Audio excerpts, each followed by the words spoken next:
আগামী ত্রয়োদশ জাতীয় নির্বাচন অবাধ, সুষ্ঠু, শান্তিপূর্ণ ও উৎসবমুখর পরিবেশে অনুষ্ঠানের লক্ষ্যে বাংলাদেশ আনসার ও গ্রাম প্রতিরক্ষা বাহিনী গত বছর আগস্ট মাস থেকে সুপরিকল্পিত ও সমন্বিত প্রস্তুতি গ্রহণ করে আসছে।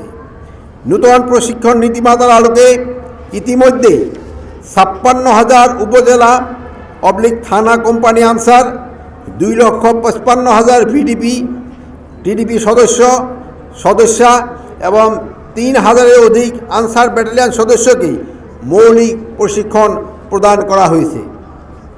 একই সঙ্গে নির্বাচনী দায়িত্ব পালনের উদ্দেশ্যে প্রায় ৪.৫ লক্ষাধিক সদস্যকে SDMS সফটওয়্যারের মাধ্যমে তালিকাভুক্ত করা হয়েছে।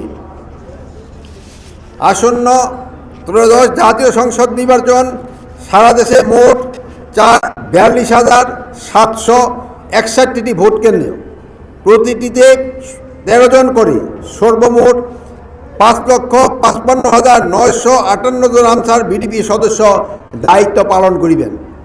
প্রতি ভোট কেন্দ্রে নিয়োজিত ১৩ জন সদস্যের মধ্যে থাকবেন ৩ জন অস্ত্রধারী, ৬ জন অস্ত্রবিহীন পুরুষ সদস্য এবং ৪ জন অস্ত্রবিহীন নারী সদস্য।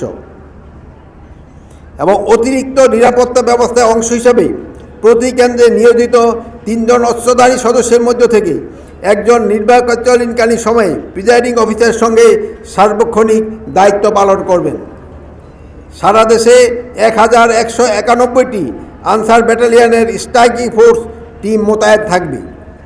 প্রতিটি টিমে ১০ জন করে মোট ১১,৯১০ জন সদস্য দায়িত্ব পালন করবেন, যা সামগ্রিক নির্বাচনী নিরাপত্তা ব্যবস্থাকে আরও সুসংহত ও কার্যকর করবে।